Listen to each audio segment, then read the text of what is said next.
Mas Koki itu sebenarnya dari awal sih gue beranjaknya juga sebenarnya dari hobi sebetulnya awalnya, dari hobi. Nah, yang gue tahu ya dari hobi, terus gue iseng gedein ikan itu, terus gedein iseng lah waktu itu posting di Facebook. Ternyata ada yang tanya, maksudnya berapa om segala macam. Udah, terus akhirnya jadi ngejual tuh ikan awal tuh. Nah besok karena ibaratnya dulu masih ngerawatnya di fiber, cari ikan lagi, gedein lagi. Sebenarnya itu dari awal juga untuk apa namanya, arah untuk nyari uangnya masih belum. Jadi memang gue seneng ngegedein, ya nanti iseng lagi lah, maksudnya nunjukin hasil groomingan. Dan ternyata ya mulai dari situ akhirnya setiap posting ada orang tanya lagi. Nah akhirnya kalau misalkan panjang cerita akhirnya serius di sini, ya sebenarnya ngelewatin perjalanan panjang juga yang akhirnya mantepin diri untuk di Mas Koki gitu loh. Maksudnya kayak contoh di kontes dulu ya akhirnya bisa dapet juara. Nah dari situ nggak bisa bilang enggak kalau akhirnya orang-orang ngenalin kita di situ. Nah dari situ mulai, karena mungkin nama kita udah dikenal orang-orang juga mulai nyari ikan ke kita. Awalnya dulu sebenarnya dari segi apa namanya, hobis ikan, Koki menurut saya sih memang nggak ada yang namanya penurunan atau yang benar-benar ngebum awalnya. Maksudnya sampai hari ini pun tetap yang gua rasa tuh Koki tuh trafficnya tuh sebenarnya bukan, dia manteng aja gitu loh, maksudnya flat aja. Jadi nggak dibilang yang langsung drop terus tiba-tiba ngeroket, dia nggak. Nah justru uniknya sebenarnya di sana. Kenapa uniknya di sana? Ada banyak hobis yang namanya pensiun ya, mungkin ngerasa udah bosan atau alasan lainnya, akhirnya mereka sudah nggak main Mas Koki. Akhirnya dari beberapa hobis atau beberapa customer yang sudah nggak main, tiba-tiba yang barunya tuh banyak lagi. Itu terus kayak begitu gitu loh maksudnya. Ya, jadi kayak kita ambil contoh nih ya, misalnya biar gampang gitu. Misalkan 20 orang pensiun, besok ada 30 orang lagi. Nanti 30 orang itu pensiun, ada 50 orang lagi. Jadi Koki itu yang selama ini bertahun-tahun gue jalanin, yang bikin gue ngerasa oh berarti selain hobi juga sebenarnya Koki bisa menjadi salah satu hobi yang bisa menghasilkan uang gitu loh. Ya di situnya gitu, hobisnya nggak mati-mati lah gitu.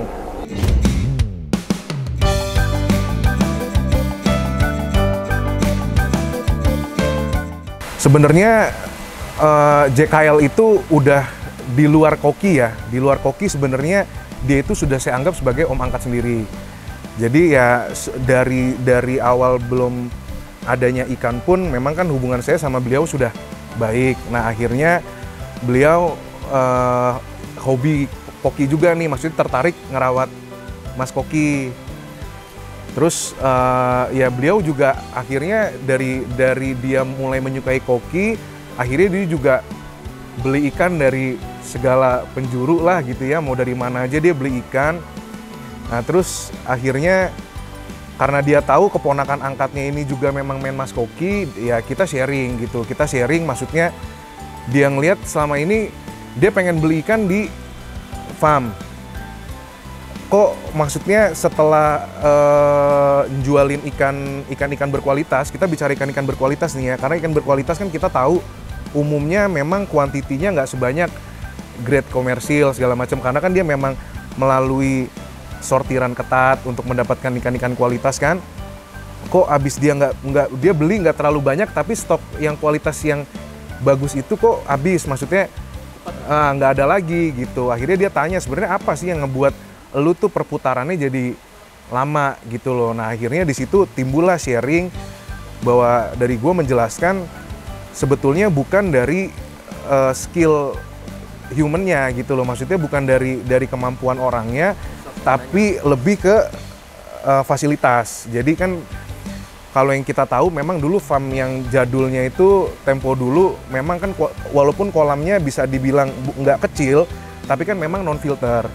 Jadi untuk segi dari pembesaran si ikan tersebut juga lama gitu loh. Jadi yang harusnya mungkin dalam waktu 2 bulan sebenarnya ikan itu sebenarnya sudah bisa rilis nih ya. Kita anggap gitu 2 bulan lagi harusnya bisa rilis. Tapi karena kolamnya juga memang tidak memenuhi, tidak memadai, akhirnya bisa sampai 3-4 bulan gitu. Makanya dengan kondisi farm yang berfasilitas seperti ini itu membantu untuk mempercepat rilisan ikan juga sebetulnya gitu. Akhirnya JKL menjadi investor. Nah, jadinya JKL akhirnya ya udah, berarti dengan sosok gua ini gue bisa membantu apa dalam ibaratnya biar bisa memenuhi target gitu kan. Nah, akhirnya ya udah, berarti ibaratnya kita di sini Teach ya, kita memang satu komunitas Mas Koki yang dimana memang di dalam Teach itu ada seller, ada breeder, ada hobis juga segala macam. Akhirnya dikemas jadi satu, ya akhirnya bisa dibilang apa ya? Ya dari JKL dan Farm Teach jadinya ya punya kerjasama gitu, maksudnya mutualisme lah gitu.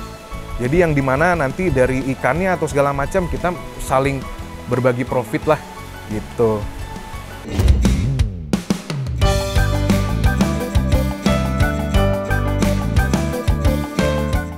Sebenarnya sih kalau misalkan dari farm kita sendiri sih sebenarnya sama sih sebenarnya.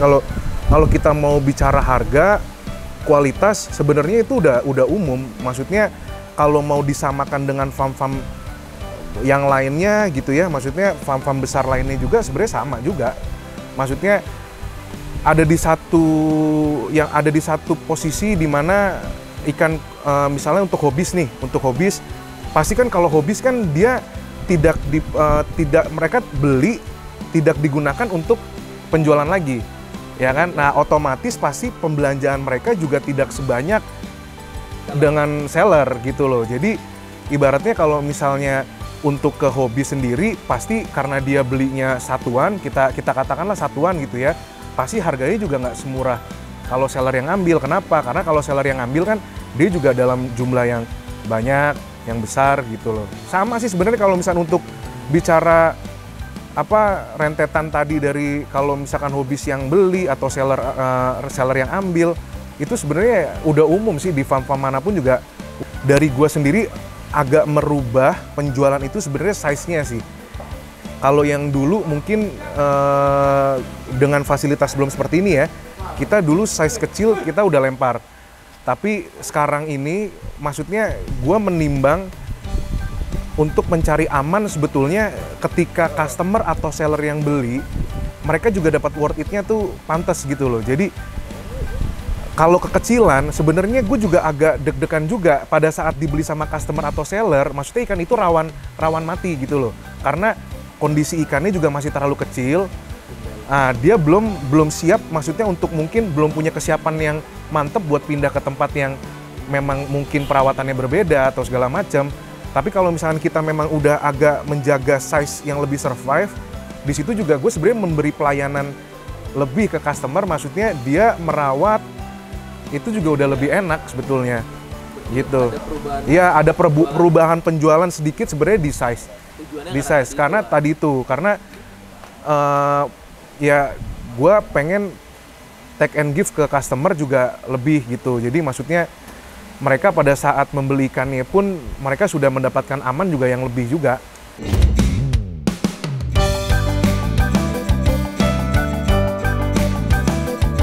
Ini udah setengah tahun. Setelah restorasi? Iya, setelah restorasi udah jalan setengah tahun. Restorasi sudah jalan setengah tahun. Sudah maksimal belum produksian? Belum. Ya, Belum. Yang kita tahu kan kalau nanti mungkin dari tim lu videoin dari ujung sampai ujung kan banyak step yang lewat kan, maksudnya yang dilewatin dari kolam breednya, dari kolam pembesaran burayaknya sampai di ujung nanti mungkin ya dilihat kan sebenarnya itu kolam dari size gede itu kan memang untuk pembesaran ikan yang memang targetnya untuk jumbo, super jumbo gitu kan. Nah sampai sekarang ini karena kita jalan 6 bulan ya sebenarnya alaminya breeder lah, maksudnya kita start dari nol, nggak langsung lah yang namanya kita ngawinin indukan kan langsung match. Kadang kalau misalnya indungan itu langsung match, anak-anakannya juga bagus, mungkin kita dari ujung sana sampai ujung sana lancar. Tapi kan ketika kita pas ngawinin juga indukan yang nggak match kan, kita juga nggak jadi buat rilis juga gitu. Tapi kan tadi kita lihat nih ya kan, udah banyak burayak. Burayak banyak burayak. Ini sebulan 2 bulan Ya. lagi Papua akan melihat. Iya, ya mudah-mudahan. Cuman ya itu tadi maksudnya sebenarnya harapan dari farm ini terus memodifikasi jenis kolamnya dari ukuran ke ukuran itu sebenarnya kita pengen ada penjualan di mana customer itu kita melayani semua. Jadi melayani semua gini, customer pengen cari ikan baby size ada, customer pengen size junior ada, pengen senior pun ada. Nah, pengen mau ke jumbo apa super jumbo pun ada gitu sebenarnya. Iya, sebenarnya tema awal harapannya pengen kayak gitu. Makanya kenapa langkah pembuatan kolamnya juga seperti ini. Tapi kan kita maksudnya karena tadi awal lu nanya apakah lu yakin? Apakah lu yakin dengan ini? Nah, disitulah sebenarnya sifat fleksibelnya itu kita keluarkan gitu loh. Maksudnya kita tidak bisa terlalu kaku ketika kita tahu misalkan produksi kita belum banyak. Nah, kalau misalkan kita memaksakan, akhirnya nungguin ikan yang tidak produksi banyak itu, kita mau paksa ini, udah kita punya kolam jumbo, ikan kita jumboin. Nah, sedangkan kan produksi nggak banyak tuh. Nah, operasional setiap bulannya kan terus jalan. Ya kan, kalau kita paksain, maksudnya itu nggak sehat.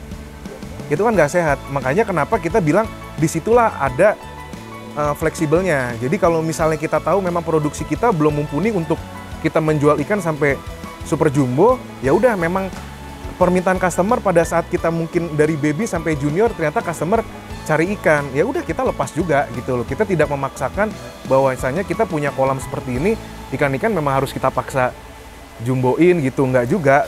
Kalau produksinya sudah berlebih, itu lain cerita gitu maksudnya.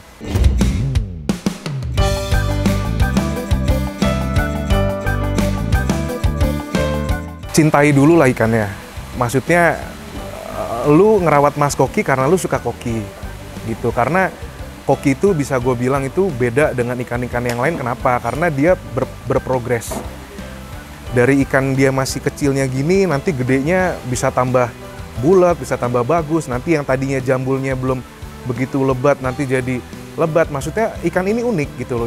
Ikan ini unik. Dan memang dibutuhkan rasa suka, rasa mencintai pada saat merawat ikan ini gitu loh.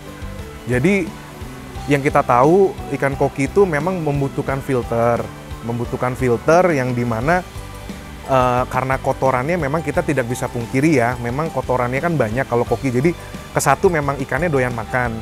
Setiap kali dikasih makan pasti dia makan aja gitu. Jadi dia habis makan dia pup, habis dia makan dia pup. Nah akhirnya gimana biar ikan itu juga bisa panjang umur, bisa sehat segala macam. Tambahannya kunciannya sih di filterisasi. Jadi kalau misalkan memang kamu seneng buat ngasih makan ikan, ya kamu harus imbangi sama kamu punya filter gitu. Jadi kalau misalkan emang nge-push makannya banyak, berarti filternya juga mesti memadai gitu. Kalau misalkan ngasih makan nggak terlalu banyak, ya berarti filternya juga maksudnya yang sedang juga ada. Nah udah gitu ya pesan-pesannya jangan lupa males kuras aja sih, karena koki kan memang banyak manfaatnya sih. Kalau dari pengurasan air itu sih banyak manfaatnya. Kesatu dia mengurangi amoniak yang berkumpul, terus yang kedua maksudnya udah pasti dari penyakit. Nah yang ketiga yaitu dari kumpulan amoniak dari kotorannya tersebut, dari makanan, dari kotoran. Nah kamu buang airnya, tambahin lagi yang baru, udah pasti kan nambah oksigen baru, ikan juga pasti tambah segar. Dan dengan nguras itu bisa tambah gedein ikan juga. Maksudnya ikan kebantu tambah besar juga gitu. Thank you Om Renat. Ya, sama-sama. Thank you.